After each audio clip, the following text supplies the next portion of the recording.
4 โมงแรงของสุกมือกับอาบน้ำเตรียมเนื้อเตรียมตัวไปงานคือเก่าครับผมคนขับรถสิมารับ4 โมงครึ่งปกติผมก็ตื่นบ่าย3นั่นละเพราะว่าต้องเฮ็ดกับข้าวห่อไปกินที่ทำงานวันนี้ไม่ได้ทำกับข้าวก็เลยตื่น4 โมงเย็นเพราะว่าผมสิซื้อข้าวหมกไก่ห่อไปกินที่ทำงานใส่งานก่อสร้างอยู่นี่บ่มีร้านขายข้าวแกงคืออยู่บ้านเฮานะครับผมต้องห่อข้าวห่อน้ำไปกินที่ทำงานเอาทางใส่งานก็มีร้านตู้คอนเทนเนอร์ขายส่วนมากก็สิมีแต่ซ่ากับขนมขบเคี้ยวและพวกขนมไข่ขนมปังต่างๆขายแล้วก็พวกน้ำอัดลมขายเพราะฉะนั้นแล้วในแต่ละมือก็ต้องวางแผนไว้ให้ดีงานหมู่ผมเฮ็ดงานบ่เป็นเวลา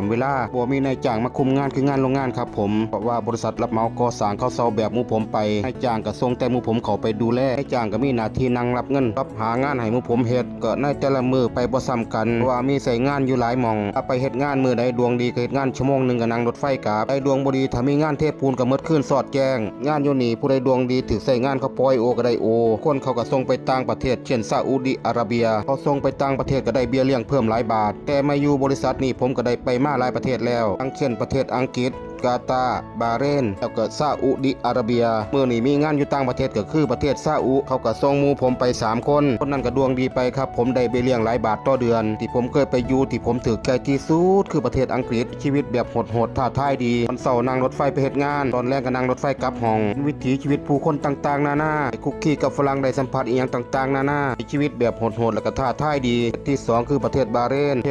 เหมือนอยู่กรุงเทพเลยครับผมอาหารบ้านเฮามีให้กินทุกอย่างเลยครับไปอยู่ได้ปีนึงเขาก็ส่งกลับดูไบเพราะว่างานมันแล้วนี่ก็บ่มีโอกาสไปต่างประเทศครับผมคือสิได้อยู่แต่ดูไบตลอดไปล่ะผมว่าก็บ่เป็นหยังอยู่ดูไบก็บ่ได้ลำบากปานใดครับผมดูนี่ทำงานครบ1 ปีได้กลับพักร้อน1 เดือนตอนนี้ผมอยู่มาปีกว่าแล้วบ่ทันได้กลับพักร้อนเลยก็ว่าเฮ็ดฮอดกุมภาพันธ์ปีหน้าผมก็สิลาออกกลับไปอยู่บ้านเลยครับว่าช่วงนี้สุขภาพผมบ่ค่อยดีปานใดมีปัญหาเรื่องการนอนบ่หลับเรื้อรังหลายปีครับว่าสิไปหาอยู่บ้านอยู่แบบเหมาะๆแม่ๆอยู่บ้านหาค้าขายอย่างสักอย่างนึงครับผมแต่ก็คิดบ่ทันออกว่าเฮ็ดอีหยังดีครับมื้อนี้มีงานเทปูนคือสิสอดแจ้งโคโลล่ะครับผมกายพร้อมใจพร้อมลุยออกเดินทางพอพักคนงานก่อสร้างก็สิอยู่กันประมาณนี้ครับบ่ได้อยู่หรูหราอีหยังเข้าใจว่าอยู่ต่างประเทศอยู่หรูหรามันบ่แม่นครับผมอยู่หอพักหมู่ผมนี่แรงงานอินเดียแรงงานปากีสถานแรงงานบังกลาเทศอยู่กันเป็นหลายหมื่นคนนะครับอยู่ประเทศนี้หอพักผู้หญิงกับหอพักผู้ชายบ่สามารถสิอยู่ร่วมกันได้หอพักผู้หญิงกับส่วนหอพักผู้หญิงหอพักผู้ชายกับส่วนหอพักผู้ชายผู้หญิงบ่สามารถสิเข้ามาได้มีครอบครัวก็อยู่แบบแฟมิลี่บ่คือแคมป์คนงานก่อสร้างอยู่บ้านเฮาเด้